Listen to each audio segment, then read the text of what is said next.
Con tus Pues órdenes, nada, amigas. muy interesados en platicar con ustedes. Sin duda, 2020, un año retador, un año importante para la economía mundial por el impacto de la pandemia, un año de retos y justo en esa línea conocer un poco lo que hicieron Infinsa, conocer este acción importante que concretaron al inicio de 2021 y justo me gustaría empezar por eso, si me permite, que nos comparta un poco su visión de lo que fue esta ronda, este levantamiento de capital por 395 mil millones de dólares. ¿Qué fue para Finsa? ¿Qué representó? ¿Cómo fue un poco el proceso? En fin, que nos regale esta visión de lo que representó esta operación para la firma. Bueno, con mucho gusto, Edgar. Sí, fue un tema no fácil, fue un tema difícil. Se cruzaron muchísimas cosas. Primero, pues fue el tema de la pandemia. Arrancamos el proceso de la colocación o la búsqueda de la tercer SECADE, después de haber tenido el éxito que tuvimos en el cierre de la primera SECADE en noviembre del 19. Las Afores muy contentas por finalmente cómo se les cerró el ciclo de inversión, que es parte de lo más importante de las SECADES, es que muchas de ellas no han podido cerrar los ciclos tanto de las tres fases que tienen, el capital, la inversión de capital, la estabilización del capital y eventualmente la desinversión del capital, ¿no? De las cuarenta y tantas SECADES, muchas se han quedado muy cortas y creo que ha habido dos o tres que han logrado cerrar ese círculo. Entonces, para nosotros era una preocupación súper importante el lograr cumplir con esas expectativas y con esos tiempos que nos habían marcado las mismas Afores, ¿no? Entonces se logra hacer el cierre, quedan contentas con los retornos en noviembre del 19 y a principios, en enero, febrero del año pasado, decidimos perseguir una tercera secada, una tercera oportunidad. Finsa ya como operadores y sin socios. Entonces fue un proceso retador. En el momento que la lanzamos, en el momento que la anunciamos, se nos atravesó el problema de la pandemia Claro. y por consecuencia, pues muchas de las cosas que estaban en proceso se fueron a un compás de espera, ¿no? Las mismas Afores, las oficinas cerraron sus cortinas, se fueron a entender qué estaba pasando, nosotros igual, y los mismos, pues tuviste la reacción del sector manufacturero, especialmente el sector automotriz, decidieron ellos bajar también sus cortinas, tomarse un par de meses en entender y hacer mantenimiento de sus plantas, pero sobre todo pues cuidar más que nada lo que eran sus empleados, seguir los protocolos que establecía el gobierno y pues eventualmente regresar cuando se podía. Hubo muchísima presión por todos lados por regresar, sobre todo nuestro sector manufacturero, muy resiliente, muy, muy interesado en mantener esa mano de obra trabajando, muy presionados también por los mercados del norte, los mercados que integran el Tratado de Libre Comercio, y poco a poco se fue recuperando aquello. Nosotros, pues, con esos indicadores, con esas más o menos presiones, empezamos nosotros a revivir nuestra búsqueda de la CKD 3, lo que es el fondo 3. Afortunadamente, las Afores empezaron a reaccionar, empezaron a ver que se dieron cuenta que el sector con más potencial o con más posibilidades iba a ser el sector industrial y pues reaccionaron como debieron de haber reaccionado. Afortunadamente logramos integrar pues un fondo que combina una SECADE y que combina también un vehículo que es un fondo privado, ¿no? Entonces, le dimos muchísima flexibilidad a los diferentes, tanto Afores como fondos internacionales que querían entrar, querían participar en México y en el sector industrial, y logramos integrar un vehículo diferente, único, no se había comercializado, no se había presentado en México esa combinación, y a raíz de esa creatividad por parte de nuestro equipo se logró no solo levantar la SECADE, que fue por $150 millones, 3 diferentes afores, y también tuvimos la oportunidad de integrar fondos internacionales que habían estado participando también con afores en los programas SERPIS, que también lograron integrar 245 millones. En total son los 395 que tú mencionas, ¿no? Bien, licenciado, justo en esa parte preguntarle, lo dijo muy bien, ¿no? De alguna manera se atravesó el impacto en esta operación que ustedes buscaban, pero de alguna manera, ¿cómo se sentiría después de la reacción? Es decir, el público inversionista está viendo en el mercado inmobiliario, concretamente en el mercado inmobiliario industrial, un área de oportunidad a pesar del entorno, ¿no? Sí, sí la está viendo. El sector industrial va muy bien. Hemos tenido varias razones de la buena reacción. Obviamente, la principal es nuestra mano de obra calificada, probada, con muchos años de experiencia, con muchas empresas ya muy bien establecidas en México y muy integradas pues, a las líneas, a las cadenas de comercio y de dependencia del mercado americano, ¿no? La guerra comercial entre Estados Unidos y China pues ha prevalecido, nos ha ayudado en lo que es el famoso nearshoring, donde hemos tenido el interés por parte de compañías asiáticas que han seguido, pues creciendo y han seguido muy interesadas en de alguna forma u otra establecerse en México, y muchas de ellas también transnacionales que ya estaban en México, de las Fortune 1000 que ya tienen operaciones en México, que también tienen operaciones en China. Muchas de ellas han optado por reducir un poco su presencia en el mercado asiático, estar más cerca de México, estar más cerca de Estados Unidos y apoyarse en las operaciones que ya tenían en México, ¿no? Y también igual, pues obviamente, la confirmación del Tratado de Libre Comercio, la ratificación del acuerdo comercial, y lo más, y también parte de lo importante es de que Estados Unidos ya lleva dos rescates económicos importantes a Claro. principios de la pandemia, y de casi $2 trillones, que sin duda pues eso le da una reactivación importantísima a la economía y por consecuencia pues nos jala a todos los que nos estamos pues muy de la mano con ellos en la relación comercial, ¿no? Bien, licenciado, por favor, que nos pudiera recordar, que nos pudiera precisar este dinero que han levantado a través de los ECADES, de este instrumento que nos comenta, hacia dónde van, cuál es la estrategia, están etiquetados, vienen a robustecer la estrategia que ya venían. Un poco que nos platique ese escenario, hacia dónde van estos recursos. Mira, sí, también dentro de la creatividad de lo que es el diseño del vehículo que logramos lanzar, es que viene también con dos diferentes cascadas, dos diferentes tickets, uno para pesos y uno para dólares. Los dólares pues son los tradicionales que hemos estado utilizando para la industria manufacturera, la industria maquiladora, las rentas mismas que se ocupan para el sector manufacturero.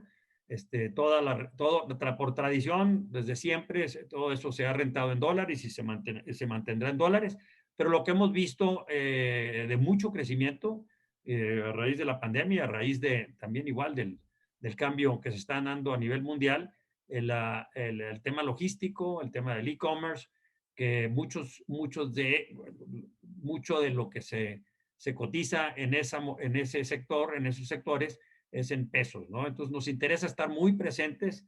Vemos un crecimiento exponencial en la parte logística. Ya estamos ahorita precisamente aplicándonos a buscar desarrollar terrenos, proyectos dedicados al sector logístico, ¿no?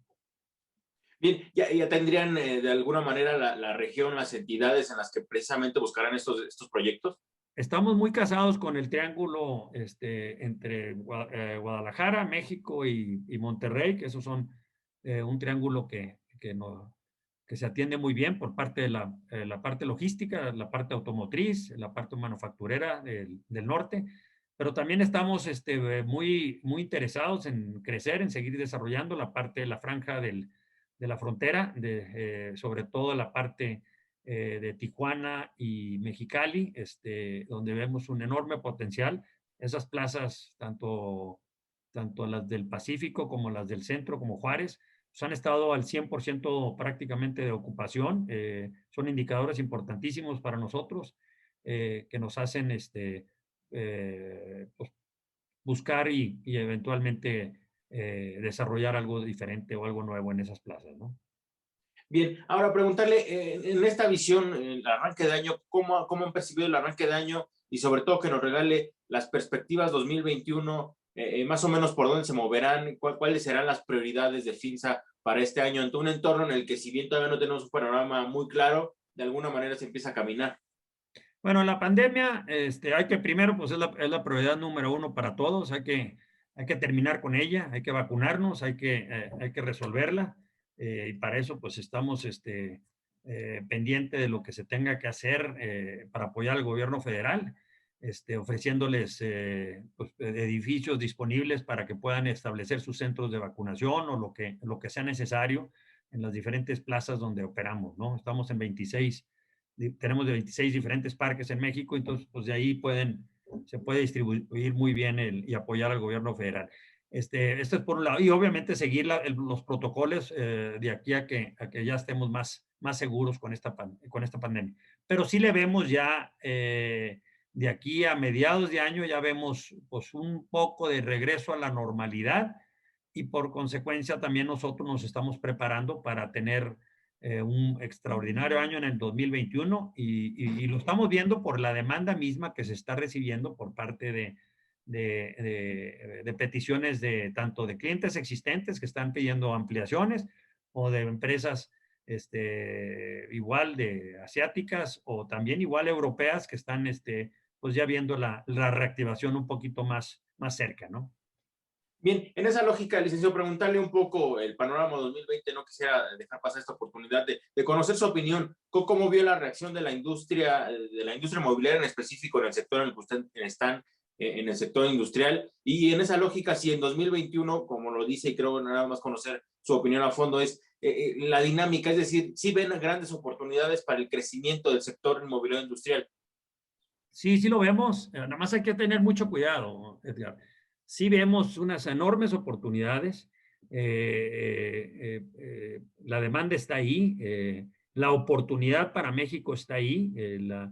Eh, por la guerra comercial, como ya comenté, de China, por el nearshoring, por la mano de obra, por todo lo que tenemos como país que ofrecer, y por la recuperación económica que se va a dar en Estados Unidos. Aquí lo único que me preocuparía, Edgar, que nos puede cambiar un poco el resultado de lo que estamos nosotros proyectando, queremos ver, es que no vaya de la mano con las políticas de gobierno. La reforma energética me preocupa. Hay plazas ya que no tienen energía eléctrica, o si queremos acceso a energía eléctrica, o suministro de energía eléctrica, es dificilísimo o carísima. Entonces eso pues encarece o prohíbe que se desarrolle el proyecto.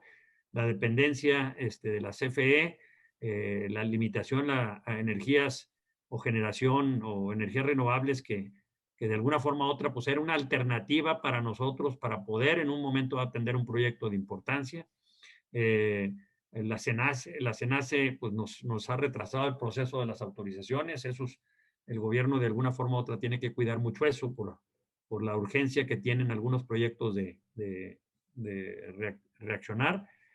El tema laboral que nos preocupa, que ojalá Claro.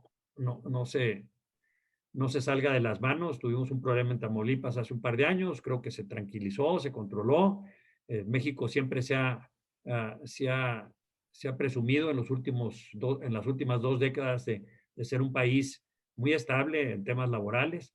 Esperemos que lo que se está dando allá en Sinaloa, el tema del sindicato de minero, no se llegue a contaminar al resto de México. Y temas promocionales, o sea, antes pues teníamos de alguna forma u otra una, un grupo que se dedicaba a la promoción en el extranjero. Estoy hablando de ProMéxico, ahorita no lo Claro. tenemos. Entonces estamos teniendo que organizarnos como empresarios, como para poder salir a promover México, cosa que también igual, combinado con lo que tenemos que hacer y ahora salir a promover México, pues también igual eso nos encarece todo el proceso de desarrollo. Entonces, pues sí, son cosas que tenemos que cuidar, tenemos que estar muy de la mano con los estados, con los gobiernos de los estados. Unos sí están muy conscientes, otros no tanto. Y quisiéramos que la 4T también igual esté más consciente de estas necesidades, porque finalmente el tener éxito en atraer inversión extranjera a México es importantísimo, va a desarrollar, detonar inversión, va a detonar mano de obra, y vamos a eventualmente resolver temas de problemas migratorios o demás, ¿no? Bien, licenciado, en esta lógica, el 2020, ¿cómo lo percibieron desde FINSA? Que nos platique un poco esa estrategia que implementaron ustedes, digamos, para adaptarse y mostrar resiliencia, porque al final de cuentas creo que es uno de las conclusiones generales de la industria, que de alguna manera hubo resiliencia por parte del sector industrial, se supieron adaptar, en fin. Pero ¿cómo lo vieron ustedes en términos generales, ustedes que están ahí directamente? Pues mucho, sí, digo, como todos, tuvimos que trabajar con nuestros clientes, tenemos muy bien identificado la lista de nuestros clientes, no sea, ya Claro. sea por importancia o por menos importancia, pero todos son importantes. Todos sabemos en qué sector se mueven, cuáles estuvieron mucho más presionados. Entonces, sí tuvimos un mutuo acercamiento, tanto ellos como nosotros, para ver cómo podríamos en un momento dado trabajar juntos en resolver esta presión económica que se presentó, y obviamente combinados con el sector financiero, la banca, para poder también igual tener alguna forma u otra, pues no cancelación de rentas, no cancelación de pagos, sino pues una reducción temporal, con vías a su repago cuando ya las cosas regresaran a la normalidad, ¿no? Bien, licenciado, ahora preguntarle, en términos del impacto del COVID-19 en la industria, ¿percibiría alguna especie de tendencia especial tras lo que representó el impacto de la pandemia en la industria como tal? Y sobre todo preguntarle, en el caso de FINSA, ¿verían alguna modificación esencial que ustedes estén pensando, estén meditando al modelo de negocio, al producto que ustedes ofrecen para adaptarse a lo que las necesidades que podrían venir a partir de la pandemia, o ven que se está transformando o que está caminando de alguna manera normal y no hay tantos impactos en ese sentido? ¿Cómo estarían analizando el escenario futuro en esa lógica? No, hemos aprendido muchísimo de este proceso. O sea, parte de la forma de operar de nosotros en las oficinas. Hemos trabajado todo el año en home office, nos adaptamos, tuvimos que mejorar nuestros sistemas de comunicación, los sistemas de operar, mejorar las redes para poder estar más mejor y más comunicados con nuestros equipos.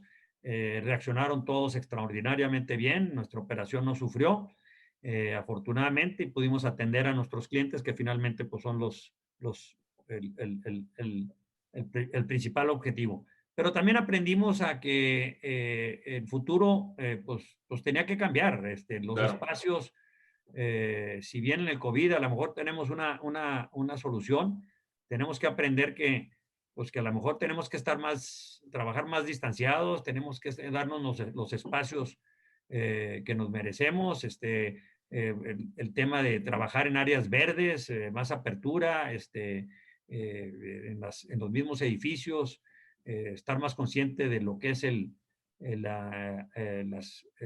las construcciones con certificaciones ambientales, ecológicas.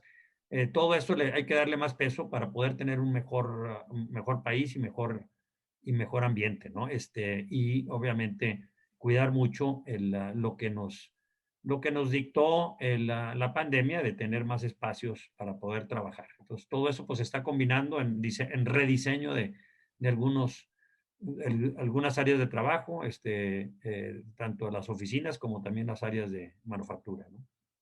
Bien, licenciado, para precisar un poco la operación de FINSA en 2021, que nos pueda contar cuáles son los proyectos, un poco las obras que están en proceso, que quieren iniciar, un poco las inversiones, los números que tendrían, en fin, esta radiografía de lo que sería la operación de FINSA en 2021. Pues mira, traemos ya afortunadamente proyectos muy buenos confirmados, uno para el Bajío, importantísimo, una ampliación de Continental, y tenemos aquí y un nuevo desarrollo también en el Bajío, Querétaro 3, también un proyecto que traíamos desde el año pasado y no habíamos podido detonar, pero ya lo estamos arrancando. Estamos aquí en el norte, lo que es Monterrey, el corredor de Monterrey a Derramadero. También traemos ya varias ampliaciones de los mismos lugares donde teníamos operaciones, Tijuana. O sea, estamos muy conscientes que hay que hacer, que hay que seguir desarrollando, hay que seguirle apostando a México. Traemos el compromiso de colocar estos 395 millones de dólares de capital, que eso con la combinación de apalancamiento pues se convierte en $1 billón de producto que necesitamos colocar, ¿no? Con lo que es el financiamiento y lo que es el capital, podríamos llegar hasta tener $1 billón en 4 años de producto colocado, ¿no? Ok, digamos que en estos 4 años es el plan de dispersar estos recursos que tienen. Es correcto. Bien, licenciado, preguntarle, ya nos habló un poco de alguna manera el escenario que ve, pero específicamente, ¿cuáles verían las mayores oportunidades en el sector? Y sobre todo mencionarle, por supuesto, y creo que usted lo tocó muy bien, el tema del TEMEC. ¿Vería en el TEMEC la mayor oportunidad? Y creo que así las autoridades también lo vieron, ¿no? La Secretaría de Hacienda por ahí se ha pronunciado que han visto en el TEMEC como esa gran oportunidad para dinamizar a la economía en general tras la pandemia. ¿Ustedes lo estarían viendo así también en el sector industrial, como el TEMEC, como esta gran oportunidad que tienen para aprovechar las inversiones y el ojo que se le podría poner en México? Sí, el TEMEC es importantísimo para México. Hay que cuidarlo nada más. Estas Claro. reformas que se están dando, algunas contradicen las obligaciones que tiene México dentro del TEMEC. Entonces, pues hay que estar muy pendientes de no fallarle a este TEMEC, que es uno de los principales promotores o motores de este nuevo desarrollo, de lo que nosotros vemos, ¿no? Bien, preguntarle si tuviera las autoridades o en este diálogo que tuviera con las autoridades, ¿qué le pediría? ¿Cuáles serían esas peticiones concretas desde el sector industrial, del sector que ustedes pertenecen, para de alguna manera cuidar esto y que no se nos caiga en el camino? Pues yo lo que ya te comenté, Edgar, lo que es reconsiderar la posición la posición de la reforma energética, dejar operar las renovables, eh, cuidar mucho la dependencia de CFE. Hay muchas formas de revisar lo que se había hecho según los comentarios del gobierno federal, que los contratos que se dieron a las transnacionales estaban mal hechos, pues que se revisen, y si están malos, pues que se corrijan, pero que no nos quiten esa oportunidad o esa opción, porque sí nos podemos quedar sin suministro de ese componente vital para nuestros desarrollos, ¿no? En esta lógica, preguntarle cómo, desde su perspectiva, cómo nos estarían viendo en este momento los inversionistas de fuera. ¿Hay una buena perspectiva de México y podría cambiar con estas malas decisiones, por llamarlo de alguna manera? ¿Cómo está viendo el comportamiento en ese sentido? Sí, ahorita hay confianza, digo, la misma colocación que hicimos Claro. demostró que hay confianza por parte de los inversionistas en el extranjero. Ahora, hay muchísima liquidez en el mercado, hay muchísimo dinero, muchísimo capital que necesita colocarse. México es una buena alternativa, pero necesitamos dar buenos mensajes. Si seguimos con un mensaje contrapunteado con las estrategias internacionales ser ser más conscientes del medio ambiente, limitarnos a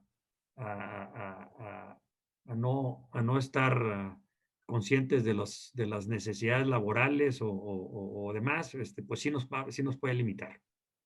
En esa lógica, preguntarle, usted sabe, a nivel nacional hay una, no sé si llamarlo euforia, pero hay un gran impulso por parte del financiamiento verde, y usted lo comentaba, creo que uno de los retos es ese voltear hacia concretar una industria más sustentable. ¿Estarían viendo de manera seria esta parte desde FINSA? Sí, la sustentabilidad para nosotros es parte de nuestro day to day, el día a día. Sí, hemos construido el 35% de los edificios industriales en México han sido con certificaciones LEED. Todos nuestros parques tienen certificaciones de alguna forma u otra ambientales sustentables. Entonces, sí es parte de nuestro compromiso, ¿no? Buenísimo. Pues, licenciado Sergio Argüelles, CEO de FINSA, muchísimas gracias por la entrevista. Son muy amables, a sus órdenes. Y pues Gracias. nada, lo comprometemos a seguirle dando lata, para Cuando tener futura quieran, charla. aquí estamos a sus órdenes.